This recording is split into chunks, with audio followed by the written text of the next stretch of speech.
countdown.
Hello, everybody. Howdy. We're hoping you guys can hear us really well. We've been experiencing some, well, actually, StreamYard has been experiencing some technical difficulties. The app that we use in order to broadcast to you has been experiencing some difficulties with sound. So if you can't really hear us or you hear some static, just let us know in the comments and we'll see if we can kind of adjust some things. How is everybody? I'm going to go ahead and share the stream, so I'm hoping you are too. I'm sharing. We're on Twitter, on Periscope now. If you guys didn't know that, which is kind of cool. Give me one moment to share our stream here. I think we're going to have a good chat today. What you guys think? I'm excited. Yeah, I know, right? Okay, let's see here. We had some heavy shows in the past few weeks, so a little lighthearted. Well, yeah, we had our cult versus cult show last week. That was actually a lot of fun.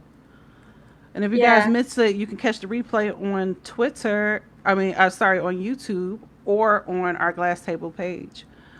We're actually having a second part next week, so that should be cool. Let's see here. And we are officially streaming to Twitter now. Yay! So where should we start? Let's see. Let me see if I can pull up our handy dandy little presentation here. Can you guys see that? Yep. Yay! So we're gonna start at movies we weren't allowed to watch. So if you are new to our stream, we are Extra Jehovah's Witnesses. I know we're streaming in a lot of different groups, not just Extra Jehovah's Witness groups, which we primarily stream in. But Jehovah's Witnesses had a ton of rules about what movies we could or could not watch. It would be infiltrated in the magazines. We would hear it in Sundays, what people would call sermons. I mean, we heard all the time about like why we shouldn't watch certain movies, like violent movies. What else?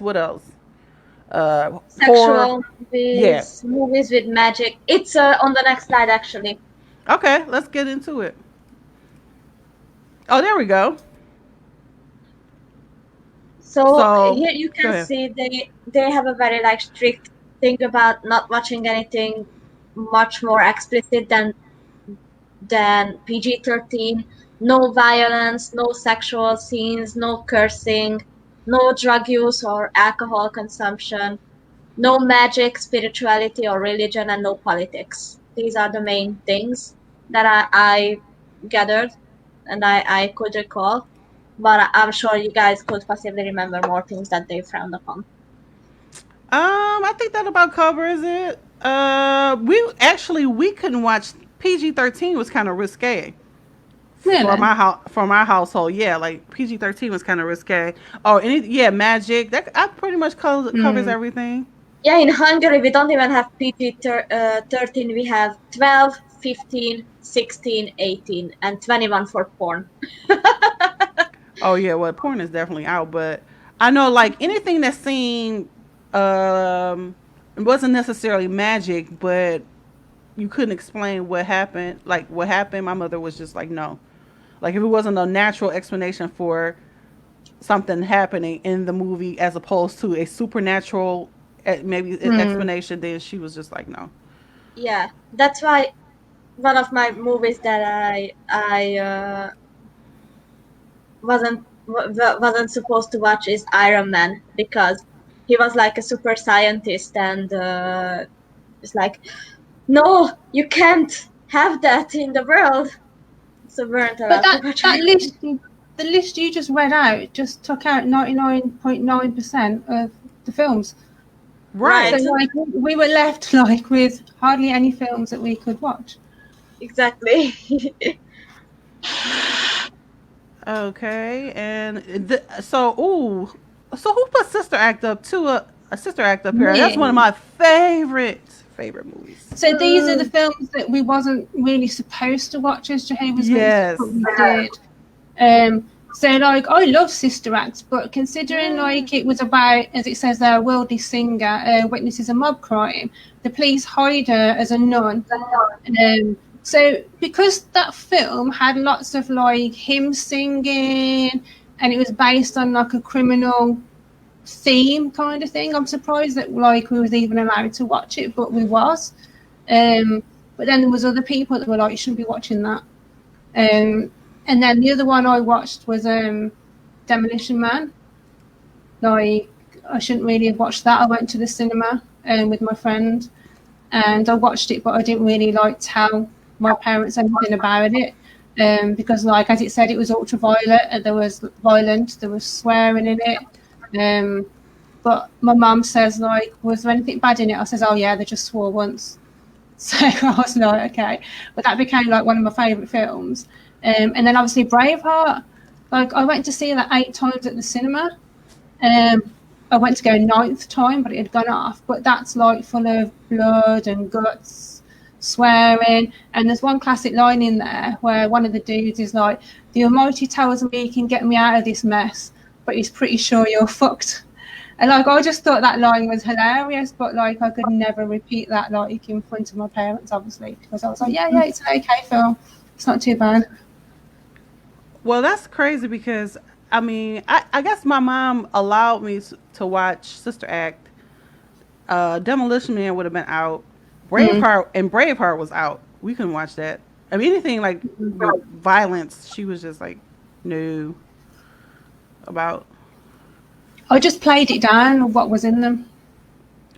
And one of my favorite movies, this is actually an R-rated movie. Like, if you guys are familiar with the movie, The Five Heartbeats, it's actually an R-rated movie, but it was based on the Temptations, who was like a mega group based out of my hometown here in Detroit, in Motown.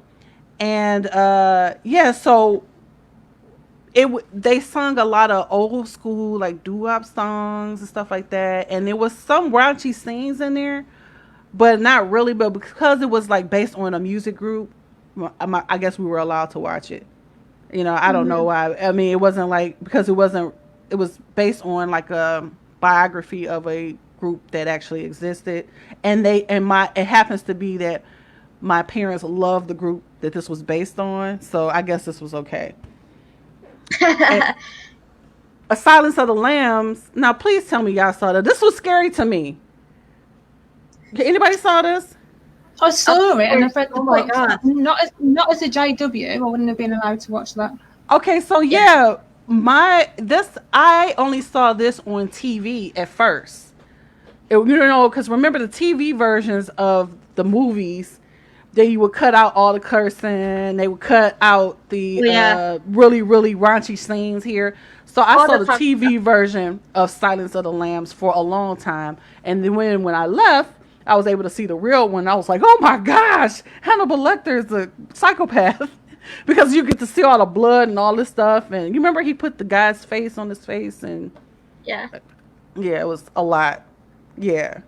And I'm going to get you, sucker. That was like, it's a black exploitation film.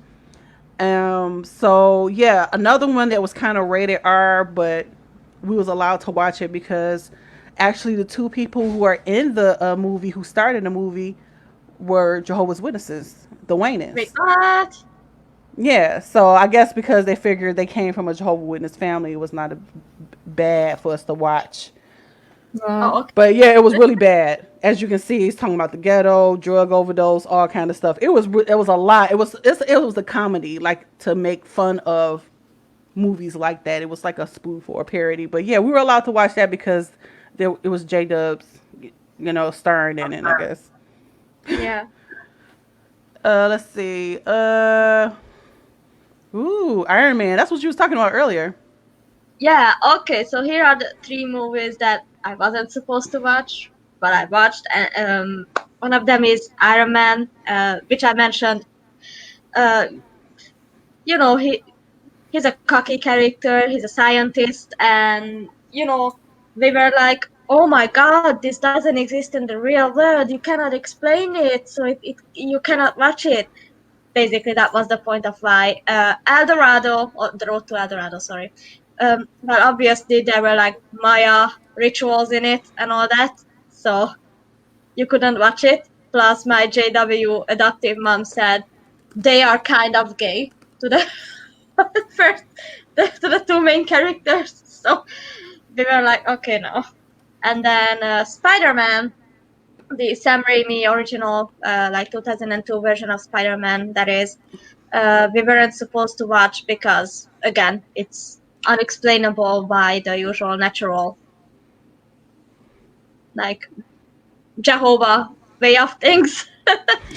So we were not supposed to watch, but we watched anyway. And plus, I had the advantage of living in a worldly family for a chunk of, of the time, so I got away with more than most could. So I wonder if kids watch the Avengers and Spider-Man as J-Dubs. If you're a Jehovah's Witness, because this stream is shared in a Jehovah's Witness group, why don't you let us know whether or not you guys can actually watch the Avengers and stuff like that? Because obviously when all this stuff came out, I was a grown ass woman, so I wasn't a kid.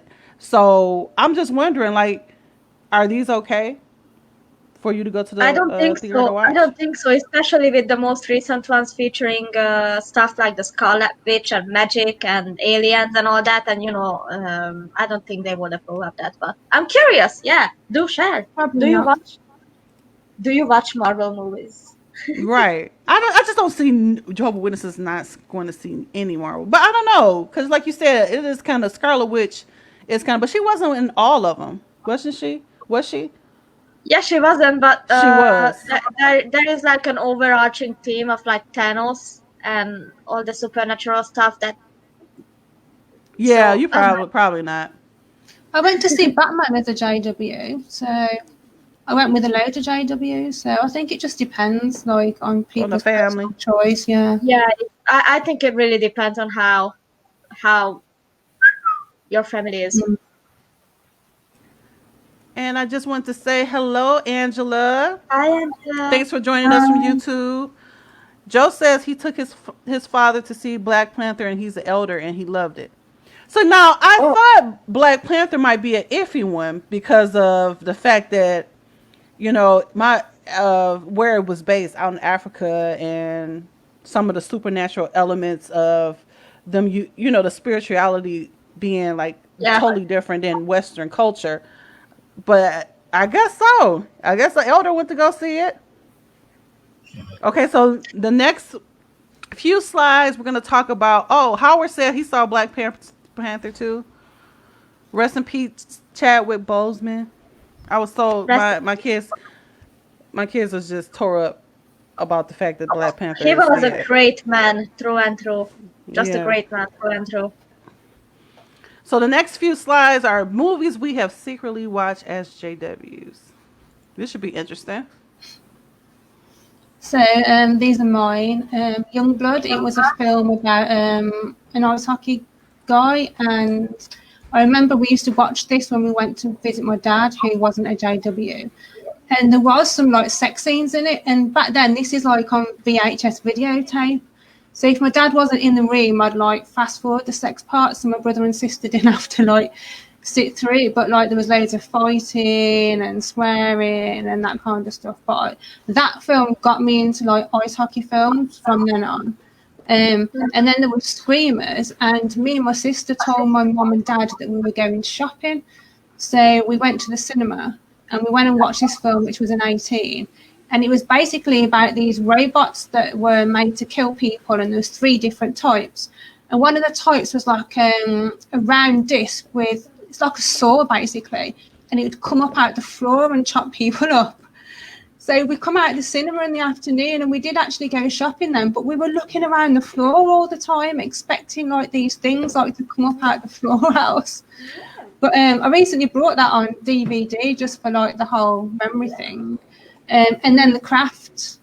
I went with my JW friend to watch The Craft, and that really, I was still just about in then. It was just before I left, and I was still like kind of wanting to go into witchcraft then, because it made me really like curious about it. So then one of the first things I did when I left as well, I went round hunting to find these metal goblets to drink my red wine out of, like they did in the film. And I remember I ended up going into the church because my friend was like, well, they're going to sell goblets in the church. And that's when I walked in, and I just went, oh my God, it's fucking beautiful. And she was like, Emma, you can't swear in a church. But it just came out because I'd never been in a church before. And then eventually I managed to find these metal goblets in an antique shop.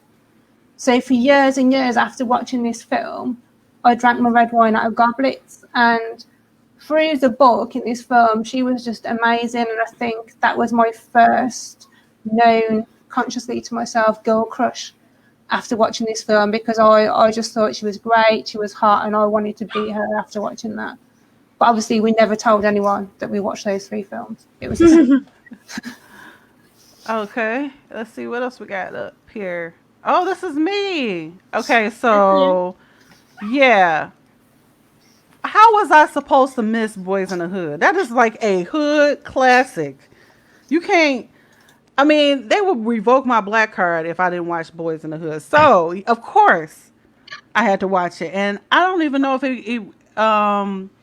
let's see, it was just about I'll just read it off. A boy living with his father in South Central LA. And back then, you know, like, Eazy-E and a lot of Ice Cube and, you know, West Side Connection and all of that. That was really big. So it was like the soundtrack was hype, you know. And of course I couldn't have the soundtrack because at that time they started labeling CDs and cassettes back then with the parent advisory, which my mother was like super psycho about. Snitches. But yeah, it's about gang culture and about raising kids, trying to get them. I won't give it away because y'all need to see it. You need to see it. And Scarface, that's also a classic. I like a lot of shoot 'em up movies. I just realized that by looking at this. Nice. Al Pacino I love him because one of my favorite movies, like we'll get there later, is Godfather. And I loved him in Godfather. Even though Godfather is kind of problematic, probably would be canceled now because of some of the stuff that's in it. You know, how they treated minorities and some of the slang words that they use, slurs and stuff for gays and stuff like that. It's probably not really a good film to watch in this era, but back in the day, this particular film was, it was a shoot 'em up. It was really bloody. It was a chainsaw scene that changed my life, and I didn't watch a lot of violent movies after that. And then set it off. That's another hood classic movie. They was robbing banks. I'm usually a person that like roots for the bad guy. Is that horrible? Like I love the villains. I love a bad guy. I know they're not gonna win in the end, but I hope they almost do. Like the closer they get to like beating the good guy, I get. That's why I love Avengers, the one where Thanos like wipe everybody out. Yeah, that made sense to me. I mean, in all honesty, in most of the horror movies today, never mind. We will get to that when we talk about horror movies. Oh yeah, Dead Presidents. That was another one. Yep, another hood classic. And Joe brought up The Matrix. I don't know if we included that, but The Matrix was a good one that everybody snuck and seen. Because Yeah. I don't really. Joe said it was because of the violence, but it wasn't like I don't think you really saw blood in The Matrix, if I can recall. It was you didn't see blood, but you saw like it was appearance. It's kind of like the Avenger movies. Like you don't really actually see blood in Avenger movies I think or it Marvel movies. might just be because of the whole like pill thing to wake you up. Anyway, Mm. so these are my 3 movies that I secretly watched as a JW. One of them is Scary Movie 3, which we watched with my adoptive JW sisters whenever her parents were out of the house. And for the obvious reasons, we weren't allowed to watch. It featured a lot of gore, a lot of gratuitous cursing and sex scenes and all that.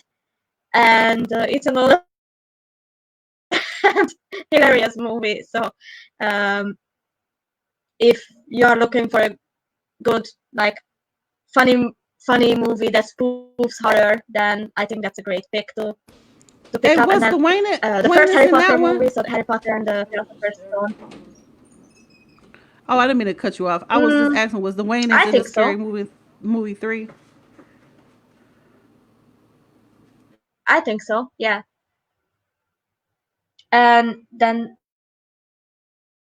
Harry Potter. That was one of the first movies I watched secretly alone and actually kept it a secret, like very much a secret because obviously witchcraft and all that. And to this day, the Harry Potter books are one of my favorites, even though obviously the writer of the excuse my street, even though obviously the author is not a good person, it seems. And then Aladdin was obviously a classic, obviously not allowed because of the genie reasons and all that. So, so obviously, whenever I watched it, I kept it a secret uh, because they definitely wouldn't allow you to watch stuff like that. Oh yeah, the genie was out. Even though there were select Disney movies we could watch, but the genie one was just like it's totally out. Can you guys hear Yeah. me? Yeah. Again, we're having some Yeah. sound issues. Let us know in the comments if you can. Yeah, If Molly it's has a bit of a Vera. crackle Can going you on guys there. hear me? Yeah, Yeah. we can hear you. Can you hear us? It was just major Hang on. crackling. Yeah.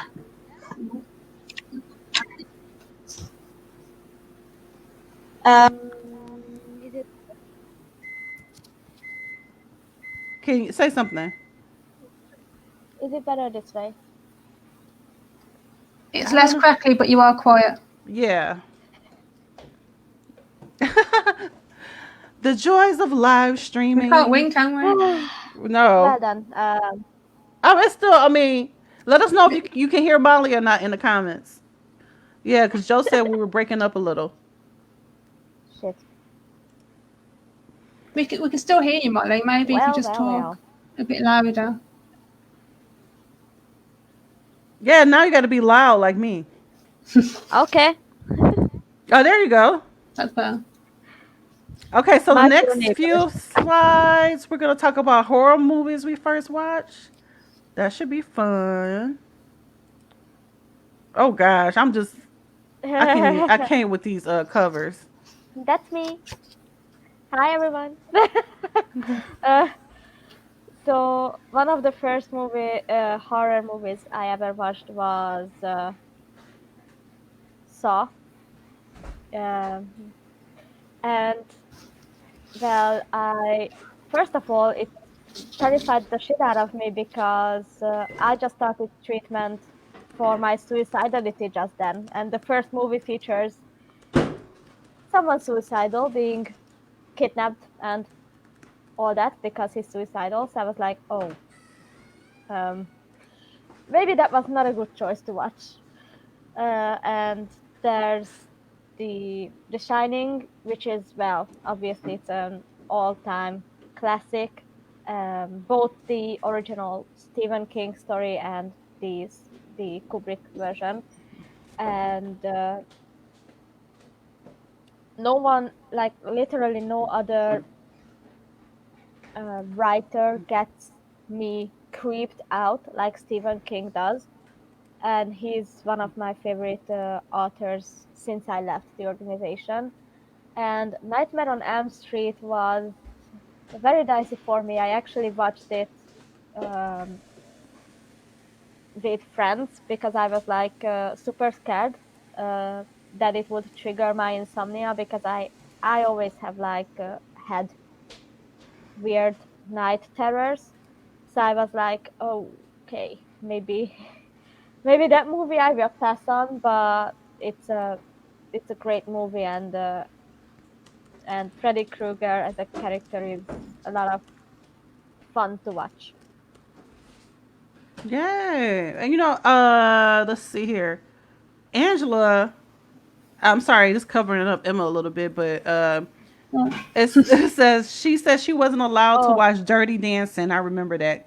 That was one of my mother's favorite movies. That was a movie that my mom snuck in her room and closed the door and watched, so we wouldn't know that she was watching. So maybe she should be on this broadcast or stuff, sneaking and watching movies. But yeah, I mean, I just watched a movie. Like, I follow a lot of like book and movie commentary channels because I'm a writer myself, and I think that the best way to learn the craft is learning those who succeeded and examining what they are doing and what they are not doing. And they analyzed the like original Dirty Dancing movie and how it represents coming into your own as a woman and coming into your femininity. And my mind was like, and really? Anyway, it's an amazing movie. I wasn't allowed to watch it, but some elders' wives, it was their favourite. Oh, yeah.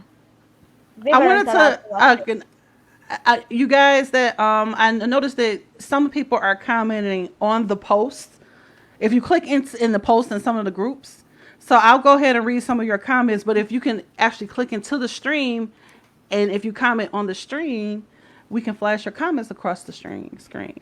So anyway, we have Alvin in the XJ Cafe. He says his own sister in the USA snitched to the elders when I told her I had seen The Ugly Truth when I lived in Canada. It was certificate 14A in Canada, but R in the USA. I was a 38-year-old grown-ass man. The witnesses, they love snitching. They are, they don't care how old you are. You can get snitched on. That's for sure. Then we have another person in, let's see, in another group commenting saying that they were not allowed to watch Grease, Towering Inferno. There's another comment in another group here, and they said they weren't allowed to watch Texas Chainsaw Massacre, which is totally understandable. Why that would be like not allowed. That's like a huge no-no. Yeah. So these are my 3 horrors that I first watched. Interview with the Vampire. I loved Brad Pitt in this, and then after this I made sure that I had to read the books, and this film like totally got me straight into vampires. And then there's Child's Play. Like, obviously, like, it came out in 1988 and everyone at school was talking about it. Everyone was talking about Child's Play, and I couldn't find a way to secretly watch that film because I didn't know anybody that had it. But to this day, I still would not own a Chucky doll because there's something about dolls that are possessed scare the shit out of me. Like ceramic dolls, people like have shelves of ceramic dolls in their houses, and I would not go in a room like that because they scare me. Or those reborn dolls. I don't know if you heard of those. Oh, yeah, I've seen plenty of those.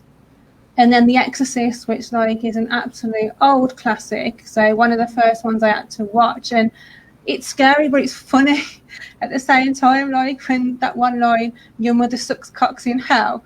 Like some parts of that film, it's a bit like, whoa, that's scary, but it's so funny as well. So yeah, they were like the first 3 horrors I think that I ended up watching.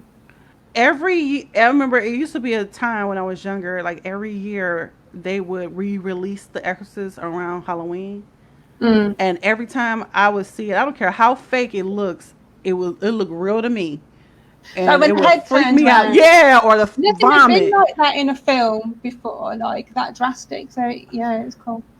Yeah, I hear it's based on a real, allegedly a real story. A Catholic told me. No, it was based on a real story. I was like, oh, okay. Yeah. Thanks for joining us, James Thompson. I think you're new to our live stream. I was trying not to laugh when I read this comment. Waiting to Excel. I don't know if y'all remember.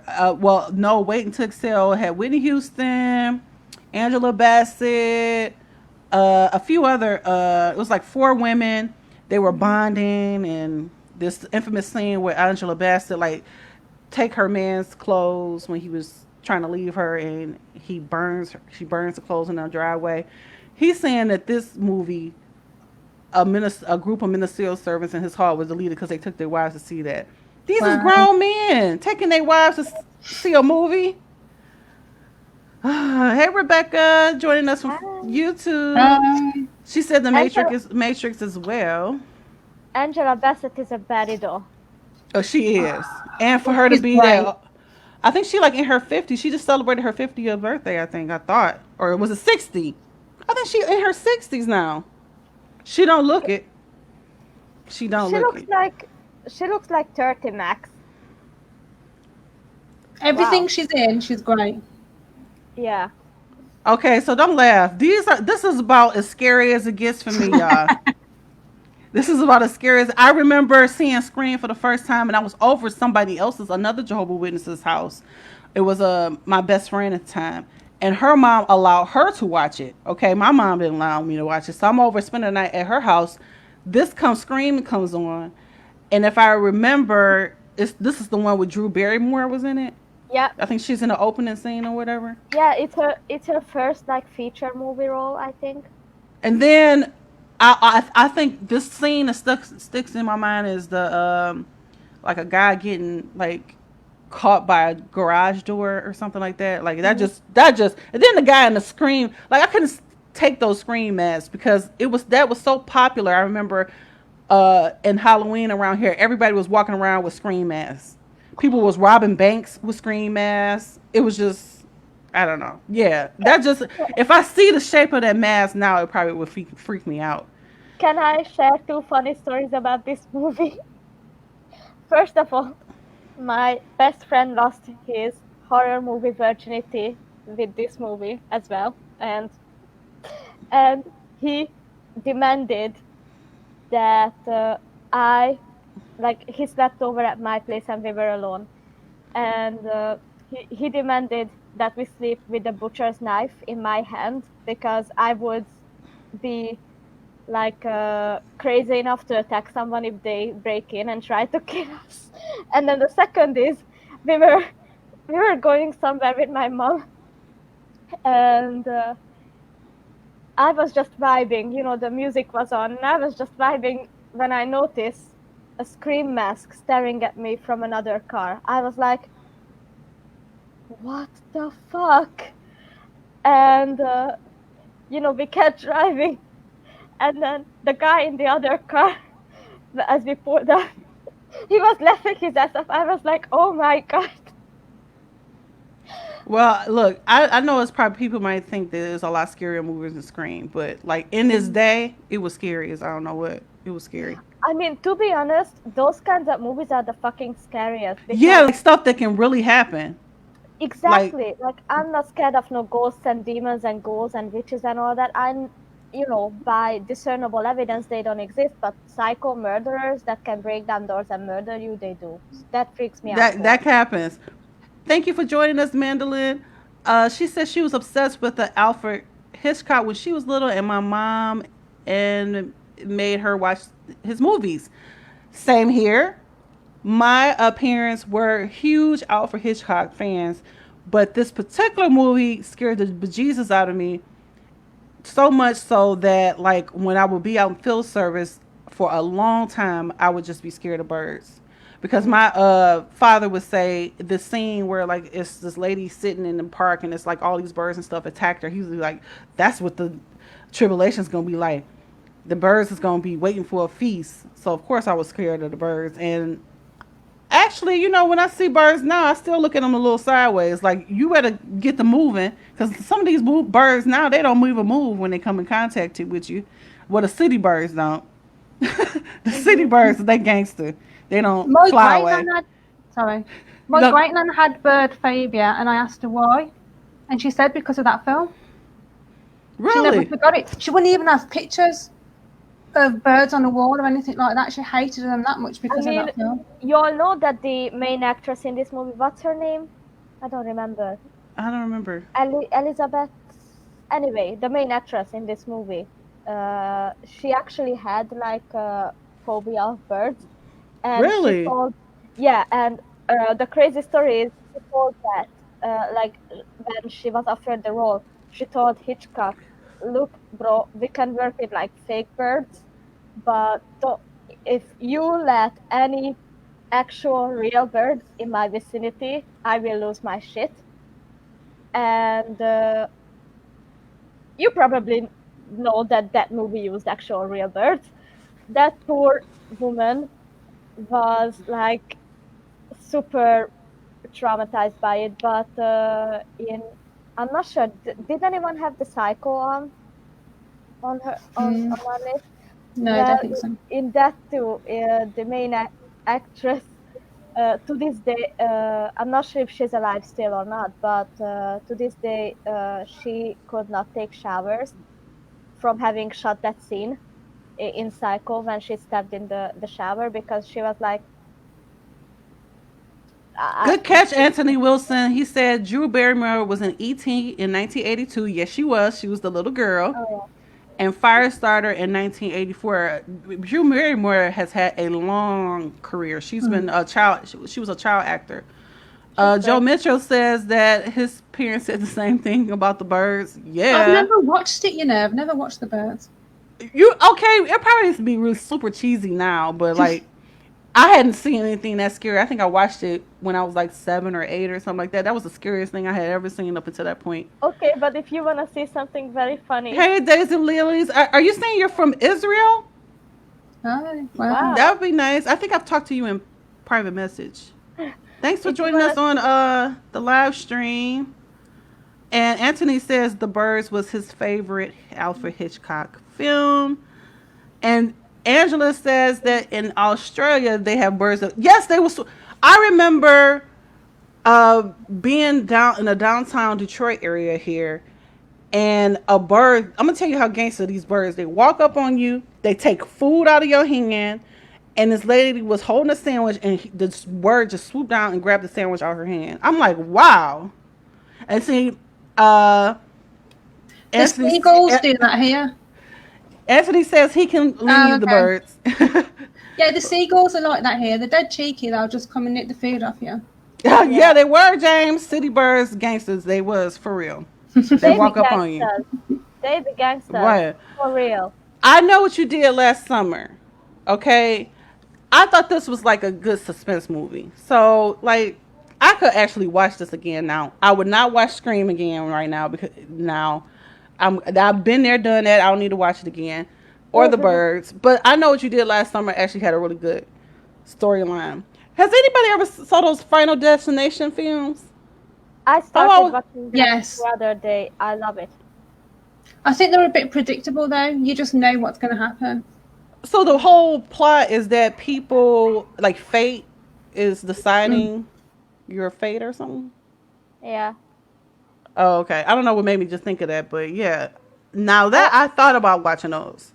About birds. There's a movie that tried to be birds in like the early mid 2000s, and it's super funny. It's called Birdemic, and the the the CGI director quit on the project, so the writer of the movie script actually did the special effects in like paint. It's hilarious. You'll have to watch that like ironic.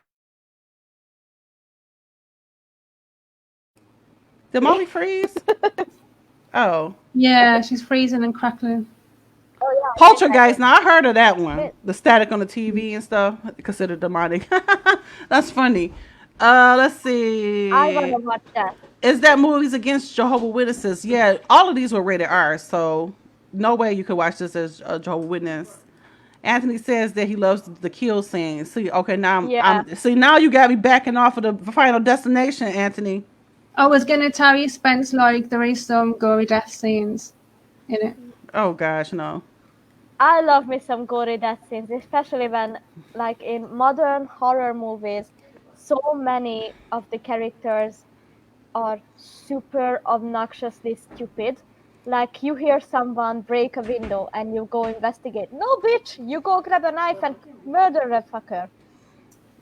Or someone's chasing you, so you go into the bathroom. Who does that? Or you go upstairs. No, you won't go upstairs because you won't be able to jump out the window. Exactly. They run upstairs and hide in the bathroom when they could have just run out of the house. It doesn't make sense. Exactly. One of the best modern horror movies with like home invasion type of thing is Hush. I don't know if you have seen it, but oh my god, the main character and the antagonist have such good like matchup. Like they are both smart and cunning, and it's just superb to watch them like try to kill each other. It's amazing. Thank you guys for joining us in the groups here. Again, if you actually click on the live that on the post that I shared, they'll take you right into our actual stream and where you can comment there, and your comments can show up on the screen here. But someone else says, in response to the question, what movies were you not allowed to watch as a Jehovah's Witness? I won't read the names here. Let's see. Someone said anything and everything. Another person said anything PG or higher rated. Used to hear that PG stood for pure garbage. I think you know what? My father used to say PG stood for pretty good. But yeah, I can see somebody saying that from a stage. Somebody else said Beavis and Butthead do America. I can remember like yesterday an elder talking about them on the stage. That's one thing about the Jehovah's Witnesses. They will name drop movies and stuff in a minute. So our next segment is first movies we watched after we left. Now that we are allowed, because we are ex-Jehovah's Witnesses now. So this should be good.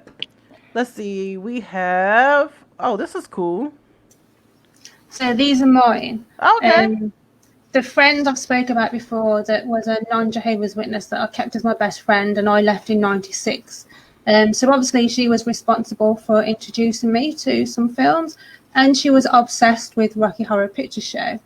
So she made me watch it, and I've never really been into musicals, and it took me a while to watch this film a few times before I really got it, especially because like Jehovah's Witnesses are against the whole transsexual thing and stuff that happened in the film. So like the more I watched it, the more I became to like the film, and I even went and watched it live at a theatre because now like I absolutely love it. Then there was Dusk Till Dawn. Obviously I wanted to watch more vampire films, so this was just like such a great film, like George Clooney, Quentin Tarantino, Harvey Keitel, Juliette Lewis, such a fantastic lineup, and they were just like so great in this film. And the one memory I have, because we were watching this on VHS, there was a scene where Quentin Tarantino has killed a lady in the hotel and she's dead on the bed, and it just flashes up bits of the murder scene in the film for a few seconds at a time. So I remember me and my boyfriend, we just kept like rewinding the tape and trying to pause it so we could just like see this murder scene properly. And it was like quite graphic, but you know, I'm a true crime nerd, so I was like, no, we need to go back and like pause it and watch it all. And then Train Spotting, that was like one of the first films that really opened my eyes to the whole drug scene. Because obviously we were so protected from the whole everyone taking ecstasy and all that kind of thing. And that was another film as well. I had to watch it a couple of times until I really appreciated like how clever and in depth the film was. And I'll never forget, like, there's two scenes in that film. The one where Begbie's sitting there chatting in the pub and they're on a balcony and he's got this pint glass and he just throws it over his shoulder. And then this lady screams and he goes downstairs and he's like, a wee lassie got glassed. No cunt leaves here until I find out what cunt did it. And then he's just like, whoa, and like goes to headbutt someone and get into the fight. And it's just like, whoa. And then there's another scene where, I can't remember his name, the other lad, he's shit the bed and he's trying to sneak the sheets into the washing machine. And his girlfriend's mom's like, no, I'll take them. And he's like, no, I'll take them. And they're pulling back and forth on this sheet. And then one lets go and it just, and it's just like, oh my God, like, obviously shit just flies everywhere. And it's just like, but that film made me like huge Robert Carlyle, Ewan McGregor fans. I just love those. Like every film they've been in since then has just been great. I thought I knew every film Quentin Tarantino was in. I have never seen that. I'm going to try to watch Dusk and the Dawn today. It's an amazing film. I can't watch. And did he direct this one? Yeah, and he's in it as well. Because the way you describe the murder scenes is totally his cinematography style. Yeah, but also there's they pull up at this place in Mexico and it's called the Titty Twister, and they don't realise at the time when they go into the pub that after dark everyone turns into vampires. So I think I've mentioned before that me and my friend, even though it doesn't exist, we said if either of us win the Euro lottery, we're going to Mexico to look for the Titty Twister, just for like an excuse to go to Mexico. It's a great film. Katrina says Exorcist too. She says she thought demons were after her for months. That is the craziest thing. Watching a film you're not supposed to actually see as a Jehovah's Witness and just plagued by it for months. Like it's something you shouldn't have done or like be scared of it. Thinking demons was in your room. I used to sleep with the lights on, all kind of stuff. Let's see. Oh gosh, American Psycho. I watched 10 minutes of that and I was done. Okay, I'm not sure how people are gonna look at me after this show. Anyway, American Psycho was also one of the first movies that I watched after I left, because first of all, I heard good stuff about it, and then second of all, the story intrigued me to no end. And to this day, I think it's a great suspense movie, especially the fact that you never find out if he really did it or... Never mind. I'm not gonna spoil the ending, do I? And the second is Fight Club, which is, in all honesty, a great fucking movie all around. The acting, the direction, the writing, everything just matches up so well. And it is the major inspiration between one of my all-time favorite series, Mr. Robot. So I thank this movie for existing and being amazing and inspiring Mr. Robot. And the third movie is Failed, which is a Scottish movie. And James McAvoy plays in it, and he plays a drug-addicted, very crooked, corrupt cop. And the movie is just so great in representing the self-loathing and the self-hatred of the character, and you hate the character and you love the character, like you relate to the character, but then you also want to punch him because he's just such an unbearable asshole. And I read the book. I didn't know there was a film. Yeah, it's amazing. Yeah. And in all honesty, first of all, James McAvoy is an amazing actor. Second of all, I love his Scottish accent. Like, I just love it. Oh, you can kill me with an accent. I'm a kill. And I melt over an accent now, y'all. and this is not the cover picture actually for the movie. This is a picture from a scene, but I thought it would be better than the cover picture.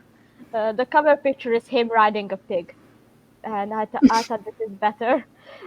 Yeah, there's a pig on the front of the book, but yeah, the Yeah, book is horrible. So he, yeah. he is. Oh, ooh, very. I like Fight Club. I could tolerate it. I would Fight watch Club it. is amazing. I love Fight Club. I, I can never say your name. I'm sorry. Don't make. I'm sorry if I mess it up. A deal. He said when he was young, his JW parents found his copy of The Matrix. I tried to point out to them that if you look at the case, it was PG in Canada, so the JW kids in Canada were all right to watch it, but US not so much. That is crazy. That is goes to show you how inconsistent some of the policies are depending on where you live. Cause literally, I mean, so like the JW kids in U.S. got in trouble with the Canada. That's crazy. Let's see. Thank you for the people that's joining us on Twitter and Periscope. I see you guys peeking in and out. You can stay. So one of the first movies I wanted to see was The Best Man. It was about it was one of those films where around the time I remember there was a lot of slave movies coming out, and I have to pick and choose which movies of those I can watch. And this, a lot of people like this because it was an original storyline. It was black actors in it. It was also black story writers. I mean, writers. So it was about a guy in a wedding. It was just, I don't want to give it away. I think you should just watch it. And if you don't watch it, anything else for this fine man right here, they're right down there at the bottom round down there. I forgot his name, but yeah, he starred in a lot of different films. And then this one here changed my life. Malcolm X changed my life. I read the book, but Denzel Washington, I feel like he should have won an Oscar for this and not for the gangster movie he was in, which was, where was it? What was the name of the movie that he won an Oscar for? To come to me. But anyway, it was the first time I had read an autobiography by Malcolm X, and it was the first time that I felt woke as a black person watching it. And as if you are a black person in the organization, you are not really allowed to have to really talk about the cultural differences that you have and pride in some of your culture or not whatnot. So this was like a awakening for me with black issues. And I always got black Malcolm X always got a bad rap in schools. So it made me look at other films like Muhammad Ali and other civil rights leaders. Training Day. Thank you, Katrina. That's what he won the Oscar for, Training Day. But this was just so complex. And I'm a sucker for a Spike Lee film. He's just one of the greatest black filmmakers that there are. He opened a lot of doors for a lot of black people in the film industry. So, yeah, everybody kind of knows the story of Malcolm X, I guess, if you are familiar with a lot of black history. But Denzel brings it alive in a way that nobody can. And this was actually him at his finest, y'all. This is him at his peak beautifulness. Just look at this man. This is a beautiful man. Poetic Justice, I watched that because I like Tupac. And that's when I started getting into like rapper films and stuff like that. So none of these you'll find on the you must see 100 list, Yeah. Oscar list, but it's just like cult favorites for me and my family and stuff like that. So Am I bad for saying one of my favorite rapper movies is Friday? Friday, yeah, I can fit all the ones I loved on here. Friday is a cult classic. I love Friday. They supposed to be doing another one. We'll see. Oh my God, really? Our faves as Jehovah Witnesses. Now this should be interesting. Happy feet. That's me. So yeah, Happy Feet. In all honesty, even though I thought I was straight back then, so forgive me, I was ignorant, but I related to um, to mumble because he didn't fit in, and I felt like I didn't fit in, and I just love the songs. I think the animation and the humor is great in the movie, and to this day, it's one of my favorite like animated movies, and I always dance and sing along with the songs because I think it's just a very cute movie, and I think it just shows something precious, like he saves the colony after all with his dancing, and I think that's super cute. And the second favorite was the Bicentennial Man, about Andrew the robot who becomes more and more creative and more emotional over his 200 years of life. And that movie to this day is like very sad for me to watch because of the ending. The ending is just very sad for me. I'm not gonna spoil it, but the ending is just very sad. And then the third one is Night at the Museum. Uh, that movie is just amazing. It's hilarious, and I'm a very nerdy person, so history is one of my favorite subjects. And well, Ben Stiller is funny, and it has Robin Williams in it. It has actual people of color playing people of color. Like the indigenous characters are played by actual indigenous people and all that, and the pharaoh is played by an actual Egyptian, Rami Malek. And if you don't know who Rami Malek is, first of all, where have you been? And second of all, you need to watch Bohemian Rhapsody, Buster Heart, and Mr. Robot, because that man can act a black hole into the universe. He's great. I love Ben Stiller. Ben Stiller is so funny. I forget what's the name of It's the movie. amazing. He was like a model or something like that. Him and Oh, Owen. Zoolander! Oh my Oh god! my god, that is so funny. Oh my And I god! just Yes. noticed a pattern here. Even though I absolutely love Robin Williams, but this is like your third movie. Have you noticed that you chose with him in it? Aladdin, this one, and now Night in the Museum. And also Bicentennial Man. Right, that's what I mean. Yeah, Oh yeah. Yeah, I he's a love great Robin actor. Williams. Was anyway. I love Robin Williams, and to this day, I just hate belts because of how he died. Because he reportedly hung himself with his belt. So I'm like, I don't wear belts anymore. His wife and just recently did a I think a story in like probably New York Times maybe saying that they did an autopsy on him and he was in like severe stages of dementia. Yes. And I thought that was interesting. Angela says her favorite movies as a Jehovah's Witness was Grease and The Sound of Music. I didn't get a chance to watch. I Sound of Music used to replay over and over on cable, and you would think I would know it. I know Julie Andrews is in it. And Grease, I love what's his name, John Travolta. So yeah, that's a good one. Let's see. Oh, these are mine. Don't ask me how we were able to watch Little Mermaid. My mom loved the singing. She loved the songs.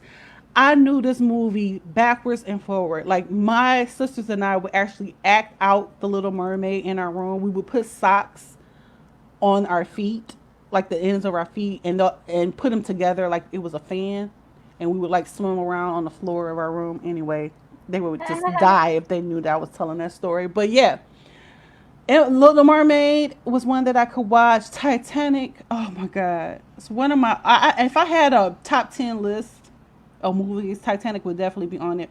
James Cameron really outdid himself with cinematography. The Mm-hmm. shots that he got, especially the night shots, was just so beautiful. The Right. story, it was a love story. Uh, on top of the fact, I mean, I don't know. I guess it has some action because the Titanic actually sank. But yeah, and Okay, then but I love the main character, or the actress that played opposite of Leonardo DiCaprio, who, by the Kate way, has never Winslet. won an Academy Award, I think, for Kate Oscar for Winslet whatever is reason. amazing, yeah. But She you know is. what? You know what's the most impressive thing about the Titanic, like the movie, is the fact that they only had, because James Cameron wanted to really make it real, they made a whole actual second Titanic to sink. Right. And I they only had remember, one like, shot. They only had one shot to get it right because they didn't have money to rebuild. Like they had one shot to get that scene right when it hits the iceberg and how it breaks and how it sinks and everything. They only had one chance to get it right. now James Cameron is one of my favorite filmmakers. I loved him, Hmm. and it was Avatar. That was one of Yeah, my favorites, and he takes a long time with his films, but it's totally worth it. And Titanic was like ahead of its time when it it, came to yeah. cinematography and effects and stuff like that. So Night in the Roxbury is a comedy. I'm a huge Saturday Night Live fan. Like, we couldn't watch much as Jehovah's Witnesses, but my parents watched Saturday Night Live, so I know like characters go as far back as, like, I remember watching SNL as far back as, I don't know, like Eddie Murphy when he was actually appearing on there. But this was when he was spinning off into his own career. So if you have never seen, I don't want to spoil this. If you've never seen Will Ferrell in action in Night in the Roxbury, I'm goofy, so it was like totally funny. It was really funny to me. Let's see. Is this you, Emma? Yep.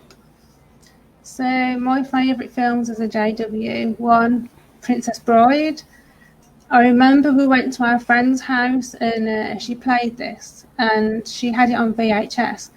But halfway through the film, it cut into some woman doing some hairdressing, and her younger sister had managed to like video some section over a bit of the film.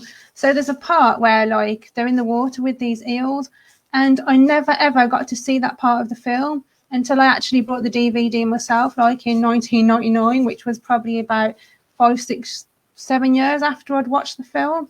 Um, and I had a major crush on Carrie Ells as well. Like, even as a JW, I didn't like men with short hair, and he was there like with his long blonde hair, and the film was just like so great. Like, there's such funny parts in it. Um, and then Mighty Ducks, that obviously another ice hockey film. Emilio Estevez was great in that film. The film's just like funny, sarcastic. It's just great. I had all three on VHS. When I got rid of them, I have now all three on DVD, and they're 3 DVDs that I will never get rid of because they're just such great films.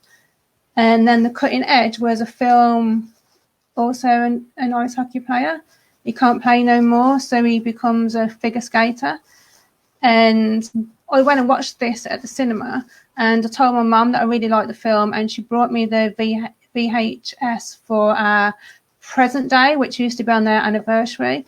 So I made all my friends watch it. And an old ex-JW friend told me the other day that she remembers that I made her watch it, and it's still one of her favourite films. But the sarcasm in the film is just great, and I love like dark sense of humour, sarcasm. So yeah. So, if you guys are familiar with Night in the Roxbury, Emilio Estevez is a running gag in that movie, The Mighty Ducks. I've never actually seen The Mighty Ducks, but I've Great, only you should seen watch the parodies of it and stuff like that. So, anyway, that's I wanna cool. watch that movie so bad. Princess Bride Now seems like a classic that everybody should watch. I hear that all the time. it's great. Okay, our faves overall so far in life. That is so funny. Here we go. This must be, let me guess, Molly. yeah. Okay, so well, Avengers Endgame is one of my all-time favorite movies because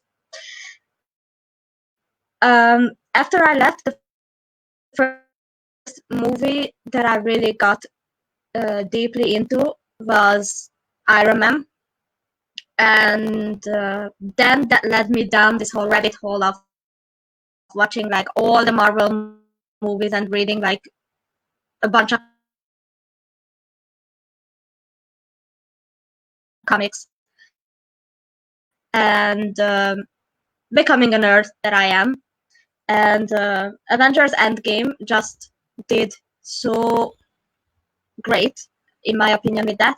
Just serving, the funny and magical bits of the comics, as well as doing justice to these characters with how their story ends. So I really, really loved that movie, and I cried like a baby when Iron Man died. And don't even come at me. That shit was like about the only time a movie made me cry loudly. I could not believe that.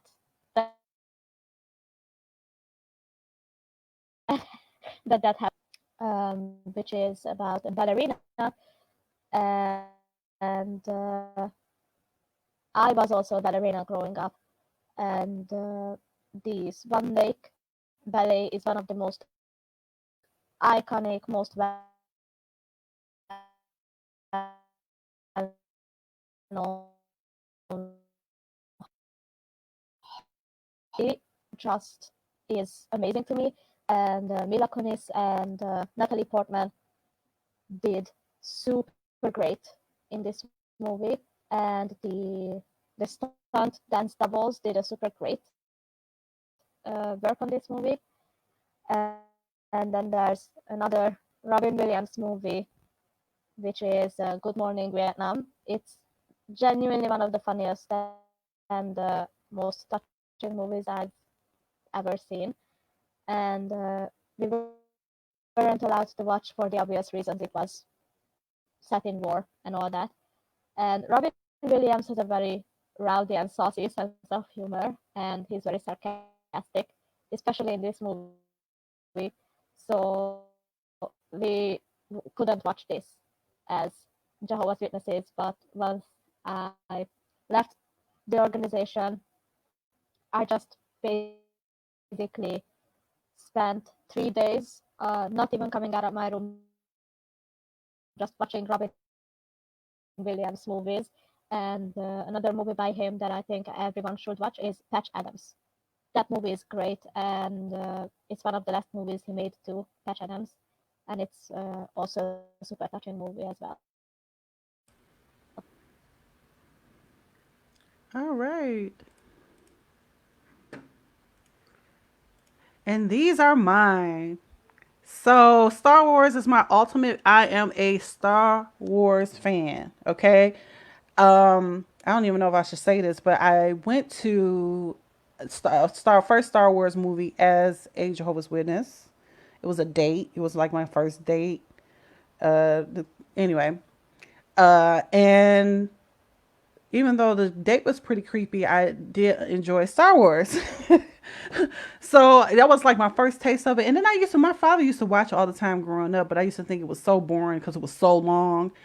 And then my mom wouldn't let us watch it because at some part, if the end of like one of the first Star Wars, I guess, well, not the first one, but the first trilogy, there's a scene where, like Vader, Obi-Wan, they're all dead, but they come back to life, sort of, or something like that in the celebration scene. I was like, oh no, immortality of the soul. So that was just out. And Godfather, I think I mentioned this. This is I've read a little bit of The Godfather, the actual book, but like I said, it'll probably be super canceled now. So I'm not going to advocate for it, but it's one of my favorites. I love the series. Godfather 3 sucked, but the first one and the second one is one of my favorites. And the Dark Knight series. I think this is the first time DC got it right, because I'm just not a DC character. I usually don't like DC comics or anything like that. I'm Marvel all the way. But I love me some Batman. So, and plus Christian Bale look good in these movies, y'all. I Oh guess yeah. do I want pick movies based on how they look? Cause Also, that's all I've been saying. also, He look good. He look good. He look good. I am But also a Marvel girl, and I think I will be super cancelled. But I think that the main reason why Marvel is better is because they allow their characters to be human. right. Like DC puts their characters on a pedestal, and I guess that's not appealing or as appealing to me as human characters because we were expected to be perfect all the time as Jehovah's Witnesses, and maybe my subconscious just rejects that. But I the Dark think Knight for trilogy me it was was the Christian great. Bale told the Batman story in a way that it may have been. I like Christian Bale storyline a lot better because they reboot a Batman, everybody Batman, George Clooney Batman, Jack Nicholson was Batman, anybody Batman, okay, but I'm I like curious Christian though. Bale as a Batman. I like Christian Bale as a Batman. I forget Christopher Nolan is the guy who did Mhm. this movie. He did Christopher this one Nolan and he did also did. Superman. He also did Inception. But I'm curious though because Robert Pattinson is Batman now, and I'm curious how that will turn out because Robert He has Pattinson. COVID. They had to stop filming. Does he? I Yeah, didn't hear that. I know they yeah. stopped filming, but But they was just saying the main star before, and then CNN said it was Robert Pattinson. So, oh Pattinson. shit, So yeah. So I damn! I don't. hope he survives. I He's hope a it. cool person. I'm not sure if any of y'all have seen any interviews with him, but he's such a fucking troll. I love him. He's like he's such an honest person. Like one time he was on the I Harry said Jack Potter. Nicholson was Batman. I take that back. I'm sorry. Let me correct He was myself. That was Joker. Michael Keaton. Yeah, and one time he was asked like, "What what keeps you going?" And he's like, "Coffee and hatred."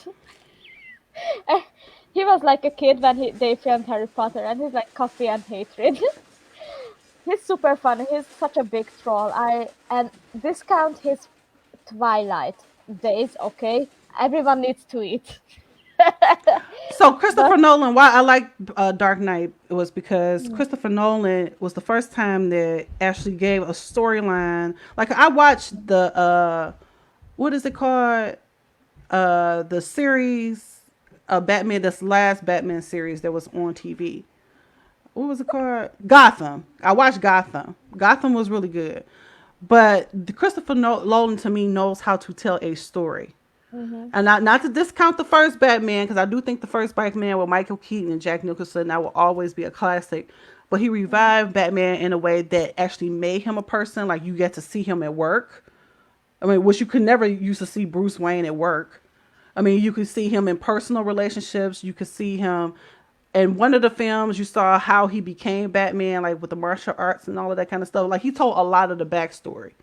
Yeah. Whereas not just, hey, I'm Batman and he on the screen. It was like you got to see the storyline. So I don't know. I Yeah. don't think anybody could tell a story like him. He did And Superman too. also, I'm a sucker for the Joker in this series. Oh yeah, Heath Ledger. Like even if Heath Ledger was alive, that performance is fucking untouchable. Okay, Yeah. like you can throw anyone that role, and they are gonna. It's like, and I'm not hating on Will Smith. Don't misunderstand. I love him. I love Will Smith. Okay, ever since he's like Captain of Balaji. So don't come for me. But and he was the saving grace of the remake of Aladdin. But listen, some performances just cannot be touched. And Robin Williams as the genie is one of those performances. Like no matter who you try to give that role to, they are all gonna John try. Quan, what's his name? John Quan Phoenix, the one that actually starred in Oh, the Joaquin Joker. Phoenix. He got an Oscar and he did pretty good, but I don't know. I guess Oh my my heart god, is always with the Heath Ledger Joker. I he did thought that good, was but He but expanded the role. inspiration for that movie was Taxi Driver. And after watching The Joker and hearing that the inspiration behind it was Taxi Driver, I watched Taxi Driver, and that movie is good too. Whoops, what happened here? Hang on one second. All right. We spent a lot of time on Batman. Go ahead, Emma. So my all-time favourite films, Apocalypto. I cannot say amazing enough for this film. Mel Gibson did a great job. Like, it's subtitled, and every time I watch this film, it makes me cry. I don't cry at a lot of films, but this film, honestly, it's just great. You just have to watch it. It's amazing. I don't want to give any of the plot away. It's a very powerful, really cool film. There's some funny bits at the start as well. Ravenous, again, another Robert Carlyle film, and he did this with Guy Pearce. And basically, it's based on the Wendigo type theory, where if you eat human flesh, you become stronger. And then the more human flesh you eat, the more stronger you become. So basically, you're immortal. And this film is just great. It's got some good twists.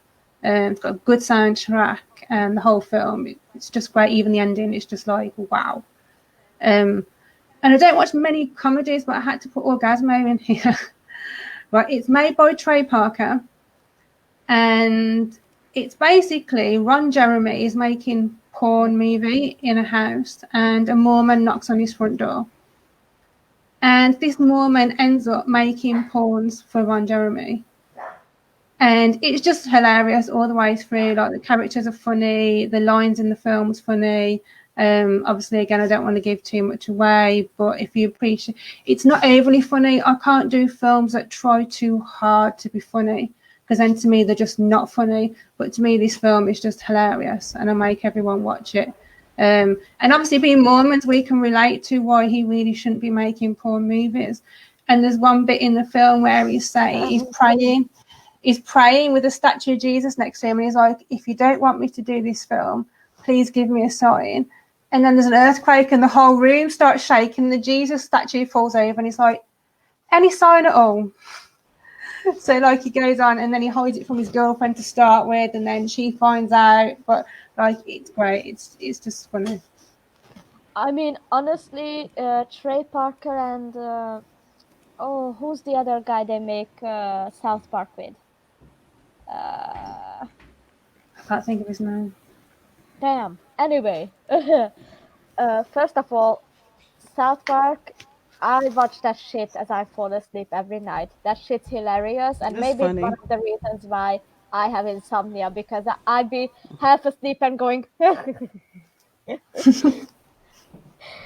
like one of the times I spent an hour watching South Park because they were doing like a 2-episode feature on like gay conversion therapy, and they were so funny and accurate that I was like, God damn it, you need to sleep. And I was like half eye watching the TV, like, I need to. And it's just hilarious because the character in question is not even gay. He just misunderstands. Like in Hungarian, we have an expression. It's like crooked, meaning not straight, and he just misunderstands what that word means, and he says he thinks it means he's not a good student. So he goes to his parents and says, "I'm not a good student. I'm crooked." Right. And they send him to conversion therapy because they think he's gay. But he doesn't even know what the word means. He's just like, "Are you a bad student too?" And the guy sitting across him is like, "No, I'm in love with you." And then the priest comes in, and he's like, "What did you say?" And starts chasing the kid, and then the kid attempts to commit suicide. But obviously, it's a hilarious conversation between Butters, is the character who gets sent to conversion therapy, and the gay kid, and then because Butters still doesn't understand that the kid is gay, and that the priests are there to convert them. And I want to ask. Sorry. It's I a want to ask hilarious you two. conversation. I want to ask you two and the audience: have you ever walked out on a film in the cinema? Yeah, I walked out on the Jesus one where he was getting beat up. What was the called? Uh, The Mel Passion of Gibson. Christ. Yeah, Oh, I've never I seen that. walked. I wanted to. I tried to. First of all, I just want to acknowledge Katrina Smith's comment. Thank you so much. She Thank said this you. is the best glass table ever. We strive to do Oh, our thanks. best. Um, yeah, I actually stood up and I turned around to the audience and said, "How could y'all sit here and watch this? This is a snuff film." And my husband was embarrassed and grabbed me to try to take me out. I was like, I was shaking. I don't know what I thought I was going there to see, but I was not trying to see Jesus get his butt kicked the entire film. It was crazy, like from the beginning of the film to the end. It was Right. just, it seemed like it was just like people wanted to see a really bloody Jesus. That's what they got. So yeah, I I walked out mean, on that. I have a bone with Mel Gibson that I didn't notice until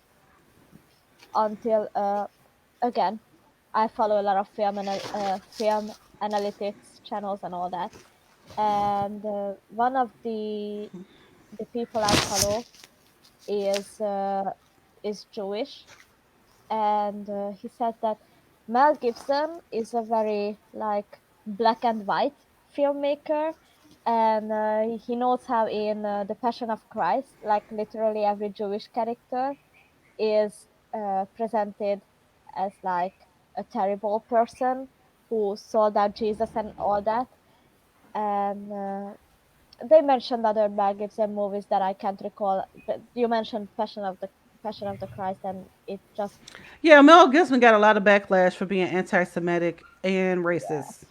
Mm. And they a lot of people go back and look at his films and criticize his films based on comments that was released, some audios that was released. Well, I think his girlfriend released them in the middle of an argument of him saying n-words, saying all stuff about Jews, Wow. and he didn't take on any of it back. That's the thing about it. He really feels that way about Jews and stuff. He continuously right. says stuff like that all the time. And even in Braveheart, it's like very polar, like very black and white. Like this group of people is good, that group of people is bad, and maybe it's just me.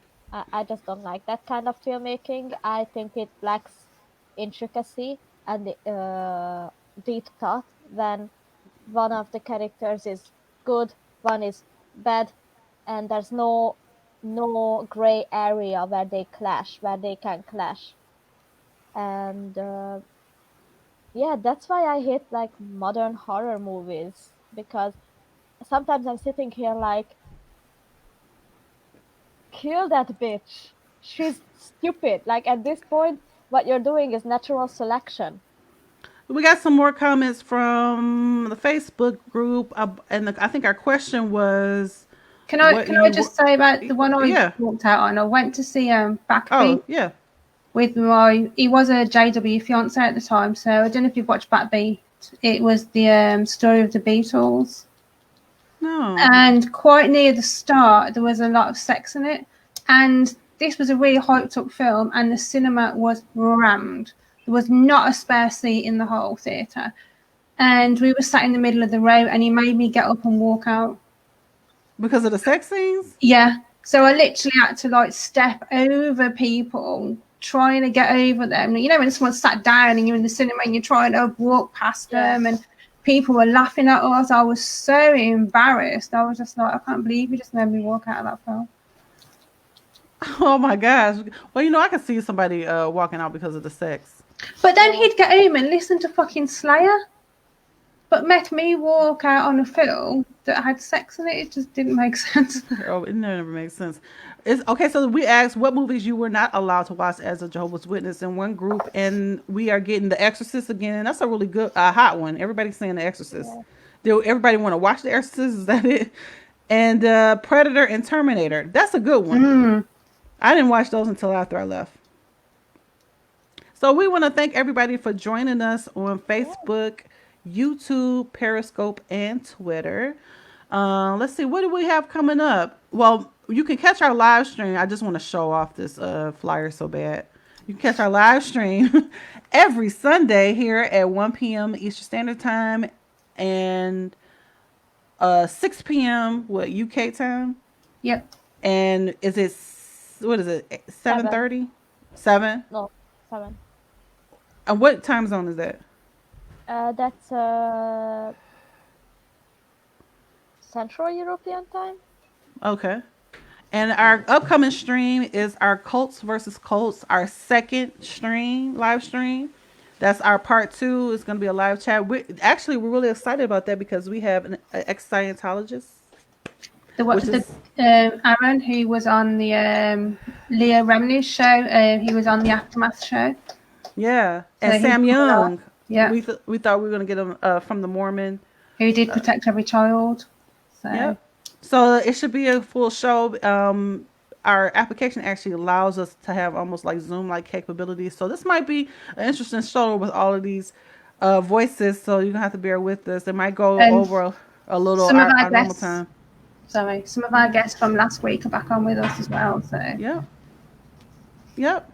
And speaking of films, Molly just started a film review channel, right? Did I get that right? Art review channel, my first. Art. Sorry. But I plan to do films, series, and books because I have an addiction problem to consuming these types of media. Okay, I read, watch, and all that all day. Like I need to have some stimulation all the time, and I have a very analytical mind, and I thought I would just ramble on about stuff like that because I have a lot of thoughts when I'm reading and when I'm watching stuff. I'm sorry, I got that wrong. I thought it was a film channel. I'm sorry, it's art. Art. Well, now we've done films, we can do like TV programs and series, talk about what we wasn't allowed to watch as JWs, what our favourites are now. So that'd be a cool one. That'd be a cool one to do next. Yeah, thank you, Angela, for joining us and all of our YouTubers. And I think I said this before, but we are really closing out this time. So make sure you catch us next week at the same time, Sunday at 1 p.m. We also have a makeup and chat where we chat about light topics like this all the time, really pretty much everything. And because the way our week's been going, we might be talking about anything. It's been drama with my refrigerator last week. We just talk about anything on that channel. Literally.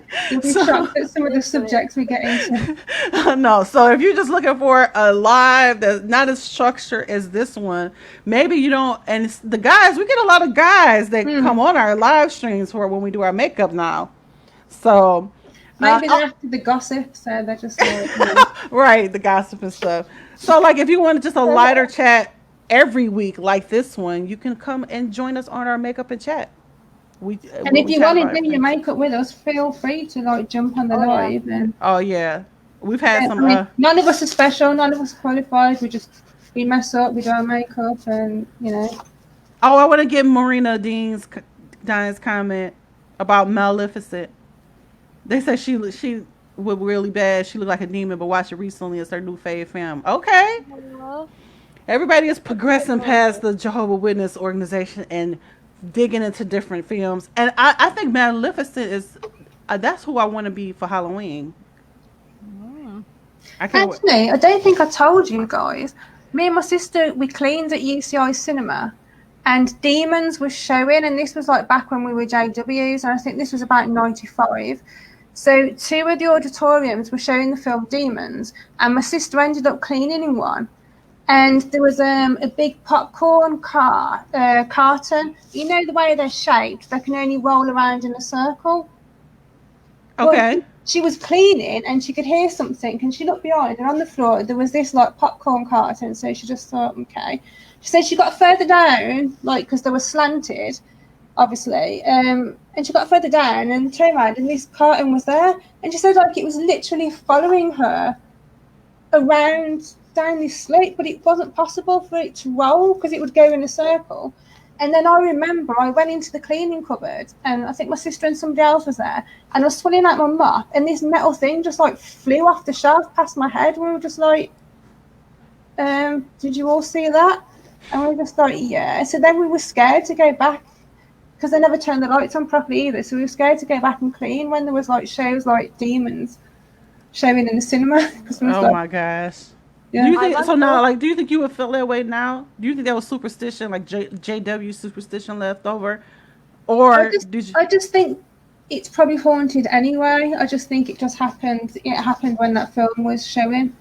So. Oh gosh, no. Just Hauntings, like, yeah. None of that. But obviously, because everyone's like demons when you're JW, because Demons was showing, it just intensified the whole thing. Because there are lots of times I'd be cleaning and I'd be looking up thinking that somebody was watching me and there'd be nobody there. Yeah, see, that's what I'm talking about. When you watch those films, you have to always be looking over your shoulder, keeping lights on and all this stuff. That's just stress I don't need in my life. I just can't. But a lot of our town, it's historical and it's built on a lot of graveyards and graves that have been moved and stuff. So I'm not surprised, like, that there's a lot of stuff that goes on. Okay, so you're gonna be Maleficent for Halloween. What are you gonna be, Emma? I think Halloween's going to be cancelled, isn't it? Probably. By now, I've normally planned, so I don't know.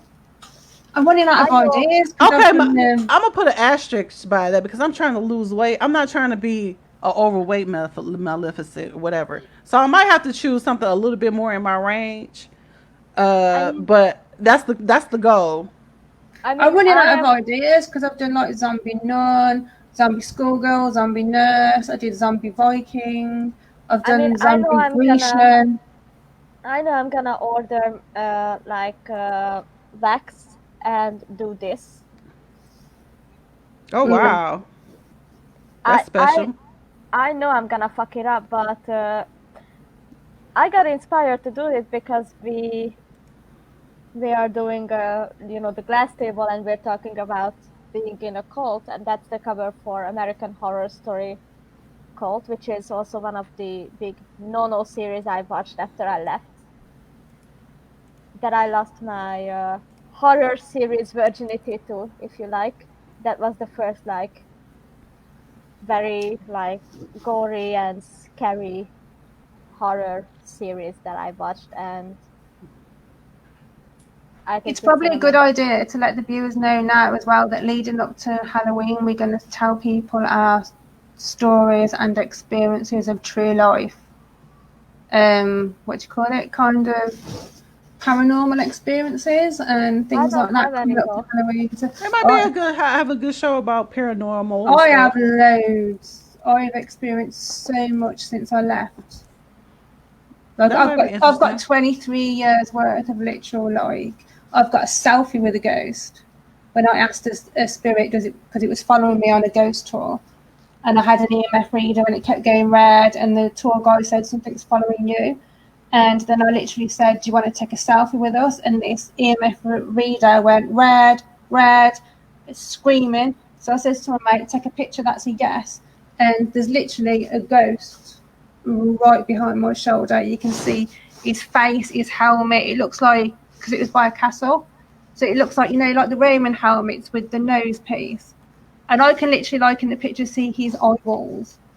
That's creepy. I've literally had loads of stuff happen to me. But since I left, I did tarot cards straight away, and I've always been very open-minded about all that kind of stuff. So I'm looking forward to talking about things coming up to Halloween. Maria Jane says, does this theme of films make you think of JW Sparlock, Warrior Wizard? We've made the curator a hero now. We left only JW in March. Good for you for leaving Jehovah's Witnesses in March. That's really recent. Congrats. Welcome to your life. I know. It begins now. There is life after leaving the Jehovah's Witnesses. We're going to go ahead and wrap up our live stream now. Thank you guys for joining us. And make sure you hit the replay if you're catching us in the middle of the stream. And don't miss us again next week for our second installment of the Cults versus Cults. See you later. Bye, everyone. Bye.